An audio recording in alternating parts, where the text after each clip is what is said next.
சிறகடிக்க ஆசை சீரியலோட இன்றைக்கான எபிசோட் பார்க்கலாம் வாங்க. இங்கே விஜயா வந்து சுருதியோட அம்மா விஜயா கிட்ட பூ கேட்டதுனால ரொம்ப அவமானப்பட்டு கூனி குறுகி நிற்கிறாங்க. ரொம்ப மீனா வந்து சத்தம் போட்டுக்கிட்டு இருக்காங்க. இவ வண்டியை போட்டதுனால தான் எனக்கு இந்த அவமானம் அப்படின்லாம் பேசிக்கிட்டு இருக்காங்க. இதை கேட்டுட்டு ரோஹிணி என்ன பண்ணுறாங்க, இந்த வண்டி எப்படி எடுக்கலாங்கிறதுக்கு நான் ஒரு ஐடியா சொல்கிறேன் ஆண்டி. அப்போ வந்து மீனா பூ விற்க முடியாதுல்ல, வீட்டில் தானே கிடக்கணும் அப்படின்ட்டு ரோஹிணி சொல்கிறாங்க. சொல்லு என்னான்னு சொன்னால், கார்பரேஷனில் நம்ம ஒரு புகார் கொடுத்துருவோம்.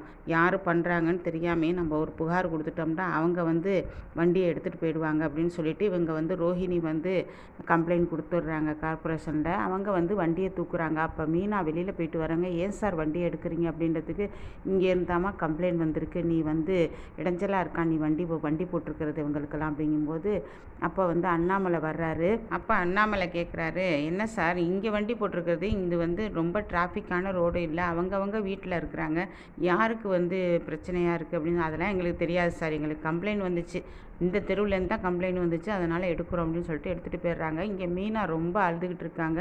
முத்து வந்து வெளியில் போனவர் வந்து மீனா அழுவாது அப்படின்னு சொல்கிறாங்க. பழையபடி விஜயா என்ன பண்ணிட்டாங்க, மீனா கொடுமை பண்ண ஆரம்பிச்சிட்டாங்க. பாத்திரம் கிடக்கு விளக்கு, சாப்பாடு செய், இது செய், அது செய், அவங்கவுங்க வேலைக்கு போகிறது இல்லையா அப்படிங்கும்போது எய்த்து பேசும்போது மீனா பேசும்போது, நீனா உனக்குன்னா ரொம்ப திமிரு வந்துருச்சா அப்படின்னு கேட்குறாங்க. அப்போ மீனா கேட்குறாங்க, என் பூக்கடை இல்லாது உங்களுக்கு ரொம்ப நல்லா இருக்குல்ல அத்தை அப்படி. ஆமாம், எனக்கு நல்லா தான் இருக்குது, அது இருந்ததுனால தான் எனக்கு ரொம்ப கேவலமாக இருந்துச்சு அப்படின்னு சொல்கிறாங்க.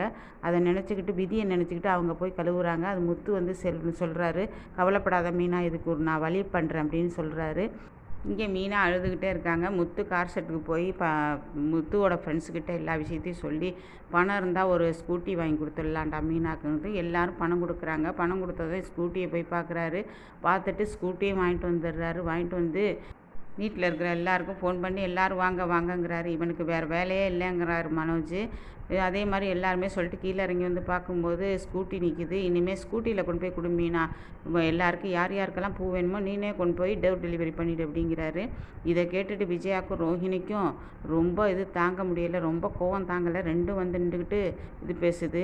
அதாவது ஒரு மீனாவை பற்றி அவதூறாக பேசிக்கிட்டு இருக்காங்க. பார்த்தீங்களா ஆண்டி, நம்ம என்ன செஞ்சோம், வண்டியை எடுத்த பிற்பாடு இவங்க ஸ்கூட்டி வாங்கி கொடுத்துட்டார் பார்த்தீங்களா உங்கள் பையன், இதுவும் எத்தனை நாளைக்குமா நிலைக்க போகுது, பார்ப்போம் எத்தனை நாளைக்குன்னு பார்ப்போம் அப்படின்னு சொல்லி. இனிமேல் அவள் வந்து அந்த வியாபாரம் பண்ண முடியாதுல்ல, கடையில் நின்றுக்கிட்டு வாசல் நின்றுக்கிட்டு.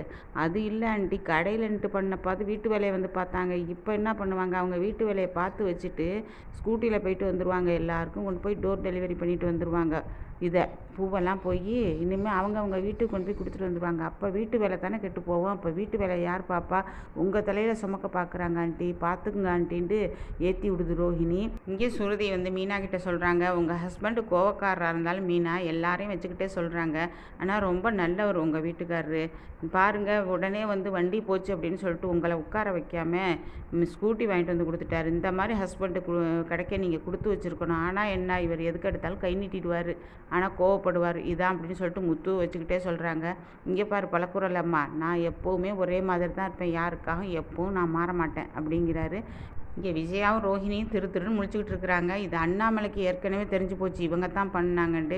இதை பார்த்துட்டு முத்து சொல்கிறாரு, யாரெல்லாம் கொளுத்தி போட்டாங்களோ அவங்கெல்லாம் அனுபவிப்பாங்க மீனா, நீ கவலைப்படாத, அவங்கெல்லாம் சீக்கிரமே பிடிபடுவாங்க.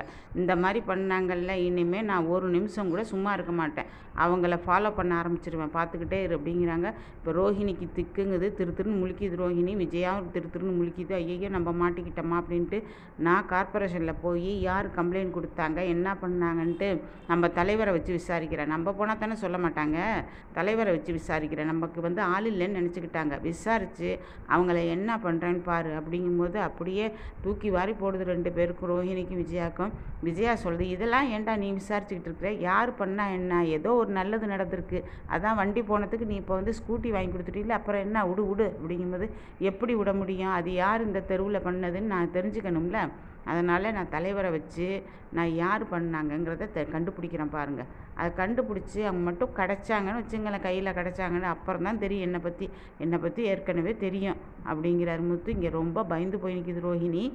இதுக்கு எப்பவும் போல் அண்ணாமலை சும்மா இருடா, அதை பார்த்துக்கலாம். இல்லைப்பா, இது தொழில் விஷயம்ப்பா. தொழில் வந்து அவள் பாட்டுக்கு இங்கே வீட்டில் வேலையை செஞ்சு வச்சுட்டு தான் அவள் போய் பூ விற்கிறா. இதை யார் பண்ணதுன்னு நான் வந்து கண்டுபிடிக்காம விட மாட்டேப்பா. இன்றைக்கே நான் தலைவரை பார்க்க போகிறேன். அவர் ஒரு வேலையாக கூப்பிட்ருக்கிறாரு. அவரை போய் பார்த்துட்டு இந்த செய்தியை சொல்லிவிட்டு அது யார் செஞ்சதுன்னு கண்டுபிடிக்கிறேன்.